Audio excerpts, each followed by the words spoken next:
Hello students, आप सभी लोगों का बहुत बहुत स्वागत है हमारे यूट्यूब चैनल एजुकेशन जंक्शन में। मेरा नाम है चौमले शर्मा। आज इस वीडियो में हम लोग डिस्कस करेंगे what is total internal reflection and what are the conditions of total internal reflection. तो बिना किसी देरी के वीडियो को शुरू करते हैं। जैसा कि आपको पता ही है स्टूडेंट्स कि अगर हम लोग टोटल इंटरनल रिफ्लेक्शन सीखना चाहते हैं या उसकी कंडीशन सीखना चाहते हैं या उसके कंसेप्ट सीखना चाहते हैं तो हमें सबसे पहले भाई पता होना चाहिए व्हाट इज क्रिटिकल एंगल, कि भाई क्रिटिकल एंगल क्या होता है। क्योंकि जब हम क्रिटिकल एंगल को बहुत अच्छे से सीख जाएंगे, बहुत अच्छे से समझ जाएंगे, तो हमारा जो TIR है इसका मतलब होता है टोटल इंटरनल रिफ्लेक्शन, वो भी हम लोग बहुत अच्छे से समझ में आ जाएगा।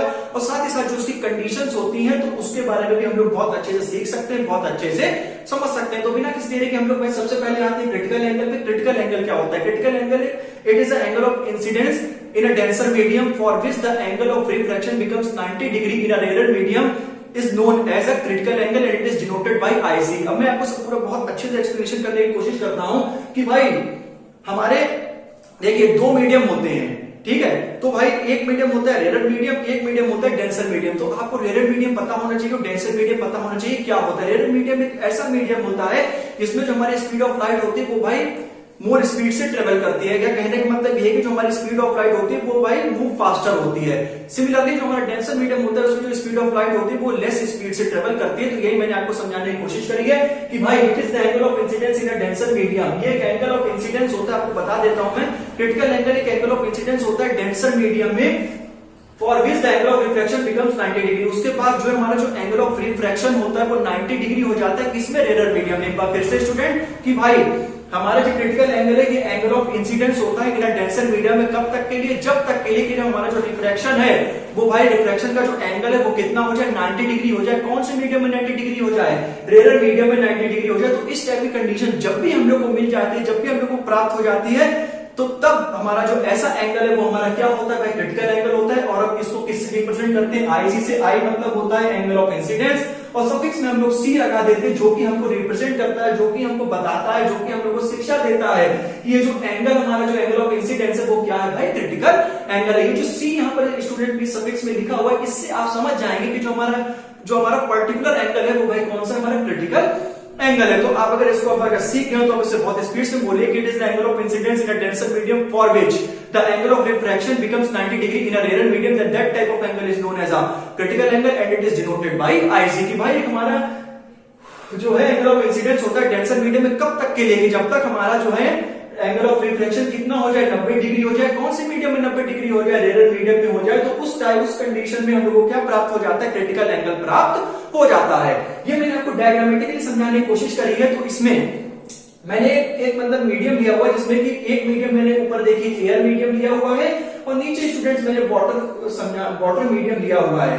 तो इसको आपने जैसे कि एंगल ऑफ रिफ्रैक्शन में पढ़ा होगा कि हमारे जो रिफ्रैक्शन मतलब जो हमारे रिफ्लेक्टेड रे, हमारी नॉर्मल रे, ठीक है। तो ये आप देखिए ये मैंने एक नॉर्मल स्टूडेंट कंसीडर करी। मैंने आपको 3 एग्जांपल के थ्रू समझाने की कोशिश करी है। एक यहाँ पे मैंने फर्स्ट नॉर्मल कंसीडर करी, यहाँ पे सेकंड नॉर्मल कंसीडर करी, यहाँ पर थर्ड नॉर्मल कंसीडर करी जो कि परपेंडिकुलर है इस सरफेस के, ठीक है। ये हमारा सरफेस मैंने कंसीडर किया हुआ है। तो इसमें आपको बहुत अच्छे से पता होगा कि जब भी हम लाइट को इंसिडेंट कराएंगे तो ये देखिए ये वाला एंगल रिफ्लेक्शन है तो मैंने इसको R1 कह दिया है और ये हमारा एंगल ऑफ इंसिडेंस है तो इसको मैंने I2 कह दिया है। तो सिमिलरली अगर मैं यहां पर इसको बात करूं तो ये हमारा एंगल ऑफ इंसिडेंस I2 है और ये हमारा सिमिलरली हमारा जो एंगल ऑफ रिफ्रैक्शन है वो कितना है? R2 है। और यही मैंने तो जैसे जैसे हम लोग इनके ऊपर क्या करेंगे? नॉर्मल्स पढ़ाएंगे, मतलब परपेंडिकुलर में सरफेस पे डालेंगे भाई, तो एक ऐसी कंडीशन होगी जहां पर हमारी ये जो लाइन है ना वो मतलब जो हमारी इंसिडेंस की जो लाइन है वो क्या हो जाएगी? पैरेलल हो जाएगी। ये देख लीजिए आप कि यहाँ पर जब हम कर रहे हैं तो भाई हमारी जो इंसिडेंस की लिए जो थोड़ी बेंड हुई है, इसके साथ ही साथ जब हमने दूसरा R2 लगाया तो थोड़ी और बेंड हुई। तो लेकिन जब मैंने इसके ऊपर एंगल ऑफ इंसिडेंस डाला है तो जो एंगल ऑफ रिफ्रैक्शन है वो कितना भाई देखिए बेंड लाइन के पैरेलल आ चुका है। तो इस कंडीशन में हमारा भाई क्या होगा? जो हमारी सबसे बड़ी वैल्यू होगी वो देखिए R3 की वैल्यू, क्योंकि उसने ट्रेवल मोर फास्ट किया है। ये देख लीजिए इसने हमारी जो डिस्टेंस है वो भी ज्यादा कवर करी है और ये हमारी लाइन जो है वो पैरेलल भी आ चुकी है। तो इस कंडीशन में आपको देख लीजिए कि जो या हम ऐसे भी सीख सकते हैं कि जो हमारा ये जो इंसिडेंस है ये भाई इसकी वैल्यू ज्यादा होगी, सबसे ज्यादा होगी, उससे कम इसकी वैल्यू होगी और सबसे कम भाई मेरे इसकी वैल्यू होगी। बिल्कुल स्टूडेंट्स क्लियर हो रहा होगा आपको कि सरफेस है जिस पे मैंने angle of incidence angle of reflection समझाया है। I जो है वो हमें रिप्रेजेंट कर रहा है एंगल ऑफ इंसिडेंस और ये हमको R जो है वो हमको रिप्रेजेंट कर रहा है एंगल ऑफ रिफ्रैक्शन। दो मेरे मीडियम लिए एयर और वाटर। हम सबसे पहले एंगल ऑफ इंसिडेंट डालते हैं तो भाई ये कंडीशन हमें प्राप्त होती है, दूसरे नहीं। और तीसरे में हम देखते हैं कि जो हमारी जो रेखा है मतलब जो लाइनें वो हमारी क्या हो जाती है, पैरेलल हो जाती है किसके, सरफेस के अकॉर्डिंग। ठीक है, तो यही हमें बताता है कि यहाँ पर I3 जो है सबसे बड़ा है, I2 उससे छोटा, I1 उससे छोटा है, मतलब I1 की जो वैल्यू है वो सबसे छोटी है। और हमें ये पता है कि जो हमारे लॉस ऑफ रिफ्लेक्शन होते हैं, लॉस ऑफ रिफ्रैक्शन होते हैं, उसमें हमारा एंगल जो एंगल ऑफ इंसिडेंस है वो एंगल ऑफ रिफ्रैक्शन के बराबर होता है। इट मींस एंगल I बराबर क्या होता है स्टूडेंट्स, एंगल R होता है। इसका मतलब अगर I3 की वैल्यू सबसे ज्यादा है तो R3 की भी वैल्यू सबसे ज्यादा होगी। सिमिलरली I2 की वैल्यू अगर कम है तो I2 की वैल्यू जो है वो कम है तो R2 की भी कम होगी, I1 की कम है तो R1 की भी कम होगी। ये दोनों क्या होते हैं, बराबर होते हैं। इसलिए जो है हम क्या करेंगे, अगर I3 यहाँ पर सबसे ज्यादा है तो इसके अकॉर्डिंग जो है एंगल ऑफ इंसिडेंस I3 का सबसे ज्यादा है, तो इसी के अकॉर्डिंग जो एंगल ऑफ रिफ्रैक्शन है वो R3 का क्या होगा स्टूडेंट, सबसे ज्यादा होगा। तो ये मैंने आपको समझाने की कोशिश करी है, मैंने आपको एग्जांपल के थ्रू समझाया है। और ये मैंने आपको क्रिटिकल एंगल की डेफिनेशन बताई कि असल में क्रिटिकल एंगल मतलब असल में एक्चुअल में क्या होता है, तो आपको डेफिनेशन लिखनी पड़ेगी, आपके एग्जाम में क्वेश्चन पूछा जाता है और आपको डायग्राम बना के समझाना होगा। अब मैंने आपको इसी में मैंने सोचा थोड़ा सा और स्टूडेंट्स आपको बता दूं जिससे कि आपको मतलब थोड़ा सा और लाभ मिल जाए, जिससे कि आप एक से दो कंसेप्ट इसी वीडियो में हमारे सीख सकें। तो मैंने यहाँ पर क्या करा है कि भाई म्यू मतलब होता है रिफ्रैक्टिव इंडेक्स, और रिफ्रैक्टिव इंडेक्स और जो मतलब क्रिटिकल एंगल का जो रिलेशनशिप होता है वो भी मैंने आपको बता दिया यहीं पर, जिससे कि आपको बहुत आसानी से आप सीख जाएं। और यदि आपका क्रिटिकल एंगल अगर आपको मतलब बहुत अच्छे से पेपर में रिप्रेजेंट करना है तो आप सिर्फ और सिर्फ ये सिर्फ डेफिनेशन लिख के सिर्फ या फिर ये डायग्राम बना के ना छोड़ा। अगर आपको अपनी पूरी बात कहने का मौका मिले तो स्टूडेंट्स आप पीछे ना हटे, आप पूरा पता करके आए। तो सबसे पहले हम अगर बात करें बेटा रिफ्रैक्टिव इंडेक्स क्या होता है, देखो रिफ्रैक्टिव इंडेक्स की जो मतलब एक्चुअल में होता है कि mu equal to c upon d, कि भाई मतलब ये जो है speed of light in air to the speed of light in any medium. ये भाई हमारा जो हमें ये तो किताबी नॉलेज होगा कि mu is equal to c upon d. लेकिन अगर हम इसको फिजिकली समझें कि इसका ओरिजिन क्या है, कि भाई तो रिफ्रैक्टिव इंडेक्स का मतलब होता है कि द बेंडिंग ऑफ लाइट, ठीक है, मतलब लाइट की बेंडिंग किस प्रकार से हो रही है वो हमारा क्या होता है, रिफ्रैक्टिव इंडेक्स होता है।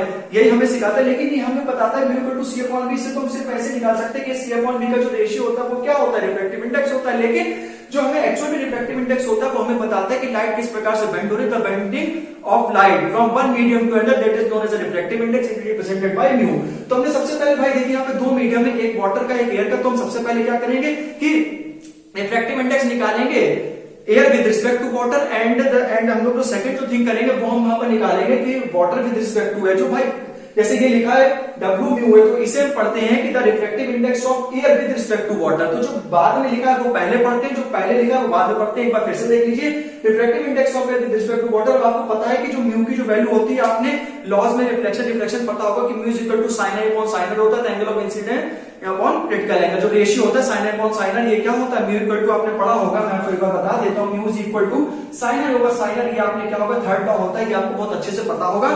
तो इसीलिए मैंने ये लिखा। और सिमिलरली दूसरे में मैंने क्या बताया कि refractive index of water with respect to air.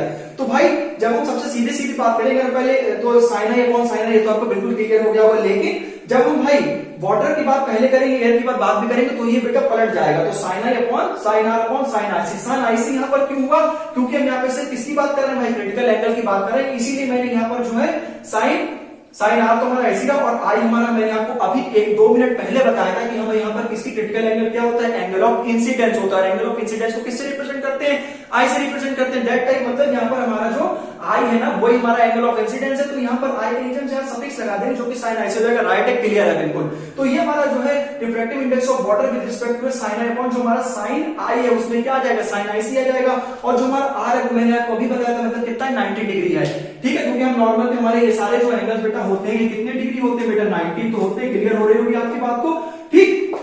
तो यहाँ पर मैंने क्या करा, sin ic तो मैंने ऐसे लिख दिया, लेकिन जो sin r है मतलब sin 90, और sin 90 की वैल्यू क्या होती है स्टूडेंट्स, आपको बहुत अच्छे से पता है sin 90 की वैल्यू कितनी होती है, 1 होती है। It means mu is equal to sin 1 upon sin ic। That this expression shows या gives the relationship between the refractive index and the critical angle. तो ये जो है मैंने आपको क्या बता दिया है, क्रिटिकल एंगल बता दिया है, रिफ्रैक्टिव इंडेक्स मैंने आपको बताया है, और इसके साथ ही साथ मैंने आपको रिलेशन बताया है, रिफ्रैक्टिव इंडेक्स का रिलेशन बताया है और इसका क्रिटिकल एंगल का रिलेशन। तो ये आपके एमसीक्यू में भी बहुत इंपॉर्टेंट है। अब हम लोग स्टूडेंट्स अपने टॉपिक पे आ जाते हैं, जो कि मैंने आपको बताया था total internal reflection index, TIR क्या होता है, शॉर्ट फॉर्म में कहते हैं, और आपके एग्जाम में भी ये पूछा जाता है। तो हम अगर इसे पढ़ लेते हैं पहले कि if we increase the angle of incidence in a denser medium beyond the critical angle then the reflected ray back into the same medium. कि भाई अगर हम एंगल ऑफ इंसिडेंस को बढ़ाएं डेंसर मीडियम, और एंगल ऑफ इंसिडेंस हमारा भाई क्या होता है भाई, क्रिटिकल एंगल की तो बात कर रहे हैं, बियॉन्ड द क्रिटिकल एंगल तक बढ़ाएं तो हमें जो हमारे जो रिफ्लेक्टेड रे वो सेम मीडियम में हमारी आ जाए, तो दैट टाइप ऑफ कंडीशन में क्या करेंगे, हमारा जो हमारा रिफ्लेक्शन होगा वो कौन सा होगा, टोटल इंटरनल रिफ्लेक्शन। एक बार फिर से पढ़ लीजिए, if we increase the angle of incidence in a denser medium beyond the critical angle then the reflected ray return back into the same medium. मतलब हम कब तक भाई इंक्रीज करते रहेंगे, जब तक हमारे, देखो मतलब हम कब तक उस एंगल को मतलब इंक्रीज करते रहेंगे एंगल ऑफ इंसिडेंस को बियॉन्ड क्रिटिकल एंगल तक, कब तक, जब तक हमारी जो हमारी रिफ्लेक्टेड रे है वो हमारे हमें जब तक सेम मीडियम में न प्राप्त हो जाए, उसी मीडियम में न प्राप्त हो जाए, तब तक हम क्या करेंगे, उसको भाई अपना एक्सपेरिमेंट करते रहेंगे। और जब हम लोगों को जो है हमारे जो रिफ्लेक्टेड रे वो हमको रिटर्न बैक हो जाएगी, सेम मीडियम में रिटर्न बैक हो जाएगी, तो हमारा उस कंडीशन में जो रिफ्लेक्शन हमें प्राप्त होगा वो कौन सा होगा, टोटल इंटरनल रिफ्लेक्शन होगा, ठीक है, जिसको हम शॉर्ट फॉर्म में स्टूडेंट्स बोलते हैं TIR। एक बार फिर से पढ़ लीजिए कि increase the angle of incidence in a denser medium beyond the critical angle. आप स्टूडेंट्स आप प्लीज खुद बताइए, अगर अभी मैं आपको क्रिटिकल एंगल के बारे में ना बताता तो क्या आप इसको सीख पाते, क्या आप इसको समझ पाते, क्या फिर आपके दिमाग में क्वेश्चन जरूर आता कि भाई हमें एंगल ऑफ इंसिडेंस भी पता है, हमें डेंसर मीडियम भी पता है, हमें रेयर मीडियम भी पता है, लेकिन भाई जो ये वर्ड आया है ना क्रिटिकल एंगल, ये हमको कहीं ना कहीं हमें कंसेप्ट को सीखने से रोक रहा है। तो इसीलिए सबसे पहले मैंने आपको क्रिटिकल एंगल समझाने की कोशिश करी। तो यहाँ जैसे ही मैंने क्रिटिकल एंगल आपके सामने ये बोला है तो आप बहुत अच्छे से सीखे कि अच्छा हाँ क्रिटिकल एंगल हम पहले से ही सीख चुके हैं। तो भाई हम मतलब कब तक एक्सपेरिमेंट करते रहते हैं कि जब तक हमारा जो रिफ्लेक्टेड रे वो रिटर्न बैक ना हो जाए सेम मीडियम, तो दैट टाइप ऑफ कंडीशन में जो रिफ्लेक्शन होगा वो कौन सा होगा भाई, TIR होगा, मतलब टोटल इंटरनल रिफ्लेक्शन होंगे। ये जो हमारी कंडीशन है, इसकी जो कंडीशन होती है वही भाई बहुत इंपॉर्टेंट है। ये कंडीशन में आपको कभी कभी कंसेप्ट पूछे जाते हैं, कभी कभी आपसे एमसीक्यू पूछे जाते हैं कि आपसे क्वेश्चन कह देंगे कि the ray must be comes out from the denser to rare medium and what type of reflection is as talked about. तो भाई हमें सबसे पहले TIR की पहली कंडीशन होती है कि जो रे है ना वो हमेशा कहां से आनी चाहिए, डेंसर से रेयर मीडियम में आनी चाहिए। और अगर हमारे पास ऐसा मीडियम हो जाए जहां पर हमारी रे जो है वो भाई डेंसर से कहां पे आ जाए, हमें मिले रेयर मीडियम पे मिले, तो हमें भाई क्या हमारी कंडीशन होगी, सबसे पहले वो TIR को फॉलो करेंगे, टोटल इंटरनल रिफ्लेक्शन को फॉलो करेंगे। आप सीखिए कि the ray must be comes out from the denser to rare medium, की रे जो हमारी कहां से कम्स आउट होनी चाहिए, डेंसर से रेयर मीडियम की तरफ। क्लियर हो गया होगा। अब हम बात करेंगे कि the angle of incidence in a denser medium must be greater than the critical angle, होना भी चाहिए कि भाई जो हमारा एंगल ऑफ इंसिडेंस है डेंसर मीडियम में वो भाई must be greater than the critical angle. तो भाई ये तो आपको वैसे डायग्राम के अकॉर्डिंग बिल्कुल पता लग रहा होगा, ये देख लीजिए यहाँ पर, ठीक है, इस यहाँ पर आपको पता लग रहा होगा कि अगर हम भाई the angle of incidence in a denser medium must be greater than critical angle, की जो हमारा एंगल ऑफ इंसिडेंस है डेंसर मीडियम में जो हमारा एंगल ऑफ इंसिडेंस है वो भाई बड़ा होना चाहिए क्रिटिकल एंगल से। और भाई अगर आप खुद ही देख सकते हैं, अगर ये हमारी एंगल ऑफ मतलब ये कंडीशन अगर हमारी ग्रेटर में सेटिस्फाई नहीं करेगी तो हमारे जो हमारी जो रिफ्लेक्टेड रे है वो हमें कभी भी सेम मीडियम में हमें रिटर्न बैक में नहीं मिलेगी। तो ये कंडीशन भी बहुत इंपॉर्टेंट है। और साथ ही साथ जो रे के जो मतलब रे हमें कहां से प्राप्त होनी चाहिए, रे हमें प्राप्त होनी चाहिए डेंसर से रेयर मीडियम तरफ। तो the ray must be comes out from denser to rare medium, this is the first condition of the total internal reflection. And the second condition is the angle of incidence in a denser medium must be greater than the critical angle, मतलब जो हमारी angle of incidence है denser medium में वो भाई हमेशा बड़ी होनी चाहिए क्रिटिकल एंगल से। क्रिटिकल एंगल मैंने आपको एक्सप्लेन करा है, साथ ही साथ मैंने आपको टोटल इंटरनल रिफ्लेक्शन एंड उसकी कंडीशंस के बारे में मैंने आपको बताया, डायग्रामेटिकली थ्रू समझाया, और इसके साथ ही साथ मैंने आपको रिफ्रैक्टिव इंडेक्स बताया और मैंने रिलेशनशिप बताई है कि भाई रिफ्रैक्टिव इंडेक्स और क्रिटिकल एंगल के बीच में बेटा क्या क्या रिलेशनशिप्स होते हैं। और इसके और हमारे इस वीडियो में इतना ही था, बस 1 मिनट में आपको और स्टूडेंट्स लूंगा, उसके लिए मैं आपसे हो सकता है माफी भी चाहता हूं कि तो अब मैं आपसे ये कहना चाहता हूं कि स्टूडेंट मैंने जो है आपके जैसे फिजिक्स का जो बोर्ड एग्जाम है वो 4-5 तारीख के आसपास है, 4 मार्च का पेपर है आपको, तो उसके लिए मैंने यूट्यूब पे बहुत अच्छा काम कर रखा है। आपको मैंने एक तो आपकी 2 बुक्स है फिजिक्स की, तो मैंने फर्स्ट बुक की एक अलग वीडियो बना रखी स्टूडेंट 35 से 40 मिनट के अप्रॉक्स, और एक 26 मिनट मतलब 30 मिनट के आसपास की वीडियो है। तो उसमें मैंने A to Z मतलब 1 से लेकर आपके सेमीकंडक्टर वाले चैप्टर तक आपकी पूरी वीडियो मैंने बना रखी है इंपॉर्टेंट क्वेश्चंस की। और मेरा ये 100% मानना है कि अगर आप वो हमारे वीडियो को देख लेते तो आप बहुत कुछ उससे सीखेंगे, या हो सकता है आपको उससे पूरा पेपर स्टूडेंट मिल जाए। इसके साथ ही साथ मैंने एक अलग से प्लेलिस्ट बनाई हुई है कि स्टूडेंट्स कहते हैं कि सर ये तो पूरा वो हो गया, अब आप चैप्टर वाइज इंपॉर्टेंट बता रहे हैं, तो मैंने चैप्टर वाइज 1 से लेकर 15 चैप्टर तक सेमीकंडक्टर चैप्टर तक आपको सब कुछ चैप्टर वाइज प्लेलिस्ट बना रखी है। और मैंने और भी कंसेप्ट कई समझाए हुए, कंजर्वेटिव फोर्स और नॉन कंजर्वेटिव फोर्स में डिफरेंस क्या होता है, ग्रेविटेशनल फोर्स इलेक्ट्रोस्टैटिक फोर्स में डिफरेंस क्या होता है, तो ये भी मैंने बनाया हुआ है पहले से। तो उस सब का लिंक आपको डिस्क्रिप्शन बॉक्स में मिलेगा।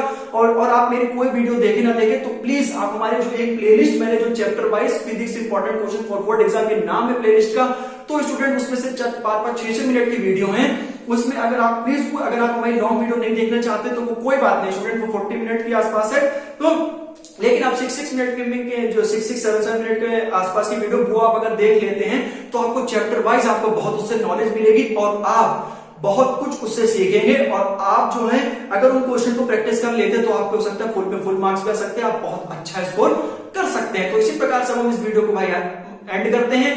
और आपको ये वीडियो अगर हमारी अच्छी लगी और आपको क्रिटिकल एंगल और उसका रिलेशनशिप, साथ ही साथ आपको TIR और आपको इसकी जो कंडीशन अगर आपको समझ में आ गई हो तो आप प्लीज कमेंट में जरूर बताएं कि हमें ये समझ में आया है कि नहीं आया है। और आप हमारी अदर वीडियोस देखें जो मैंने इंपॉर्टेंट क्वेश्चन की वीडियोस बना रखी है, और उसमें भी आप कमेंट करें कि क्या सर हमारे लिए वीडियोस हेल्पफुल हैं, क्या आप बताइए कि मैंने जो काम करा है क्या वो मैंने सही करा है। तो वो आप स्टूडेंट आप ही से मुझे जो है प्रेरणा मिल सकती है, आपके से मुझे मोटिवेशन मिल सकता है। तो प्लीज मैंने स्टूडेंट उसमें सभी चीजों बहुत मेहनत करी, तो आप प्लीज एक बार उसको देखिए, उसके बाद आप बताइए मुझे कि आपको उससे क्या फायदा मिला है। तो मिलते हैं नेक्स्ट वीडियो, तब तक अपना बहुत अच्छे से ध्यान रखें। टेक केयर, नमस्ते, bye bye, god bless all, thank you so much.